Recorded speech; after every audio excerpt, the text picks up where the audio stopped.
C'est aux abords d'Aix-les-Bains, Riviera des Alpes, qu'est située la maison de Daniel et Pascal, construite dans les années 90. Après y avoir vécu plus de 20 ans sans réaliser de travaux, ils ont décidé très récemment d'insuffler un peu de nouveauté dans leur maison de famille. C'est Marie Chaffardon, jeune architecte d'intérieur, qui les a guidés dans les travaux. Les propriétaires ont souhaité rafraîchir la façade extérieure de la maison, enfin lui donner un nouveau souffle, une nouvelle jeunesse.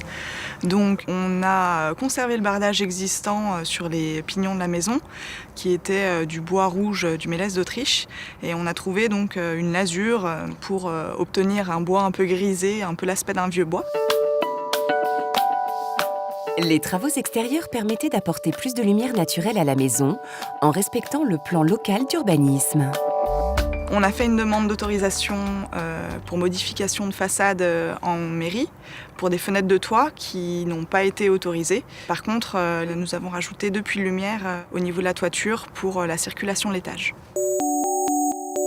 L'intérieur de la maison a été profondément transformé, avec un changement d'ambiance radical. Dès l'entrée, on a voulu marquer l'identité de la maison avec le choix de matériaux tels que la pierre et le bois. Et on a voulu donc recréer un sas pour accueillir des placards de part et d'autre et également une cloison en face de la porte pour recevoir une petite console. En face de l'entrée, un bureau peu utilisé jusqu'alors a retrouvé une seconde jeunesse.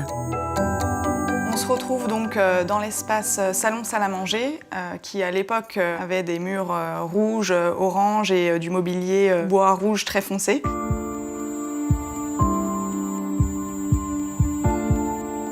Là, le volume n'a pas changé. On a travaillé sur les matériaux, donc le bois, le verre, la pierre au sol, des tissus un peu feutrés pour réchauffer l'ambiance.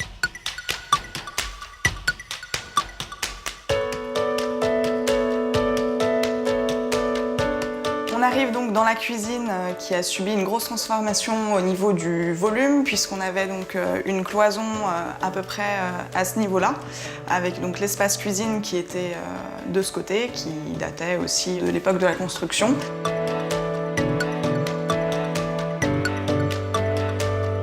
Donc là on a fait tomber cette cloison, on a repoussé un peu la cuisine, on a tout recréé, l'agencement sur mesure. Marie a dessiné entièrement la cuisine et l'a faite réaliser par des artisans locaux. Dans la continuité de l'entrée et adossé à la cuisine, on a utilisé cet espace pour créer un petit coin lecture très cosy. On a bien sûr réactualisé l'ancien poêle par un nouveau beaucoup plus contemporain avec un foyer d'angle. La niche pour le bois a astucieusement trouvé sa place sous les escaliers. Ici, on est donc dans la chambre de la fille des propriétaires. Avant, c'était un espace qui était inexploité et très encombré. J'ai créé donc un coin bureau avec dressing dans le prolongement, très cosy, avec le vieux bois brossé qui est omniprésent et un plateau de verre simplement posé par-dessus le bois. La salle de bain familiale, celle de Lucille aujourd'hui, a été entièrement refaite. Quand on arrive à l'étage, on a fait de grosses transformations de volume. Dans ce sas, en réalité, on avait la chambre de Lucille. Donc on a décloisonné, recloisonné pour créer donc une chambre d'amis. À l'origine, dans cette pièce, il y avait une salle de bain. Donc les propriétaires ont souhaité créer une chambre d'amis. Donc on a redoublé le rampant et également les parties verticales et travaillé après sur la tête de lit et l'agencement. En utilisant une tête de lit rétro-éclairée, Marie a créé une ambiance intimiste tout en limitant les frais. En face, la chambre du fils aîné a été modernisée et une salle d'eau a été ajoutée. On a travaillé l'apport de lumière au niveau du couloir avec la création de 2 puits de lumière et de l'éclairage indirect. Mais on a aussi voulu réchauffer cette circulation avec la création d'un faux plafond en vieux bois. J'ai profité de la soupente pour créer des placards sur mesure qui s'intègrent complètement dans le rampant. Au bout du couloir, l'ancienne chambre parentale manquait de rangement et d'ergonomie. On a réduit un petit peu la pièce pour avoir un peu plus de hauteur en tête de lit et on a cloisonné cet espace pour avoir un dressing semi-ouvert. À côté de la chambre principale, on avait donc dans cet espace une petite chambre avec 2 lits simples.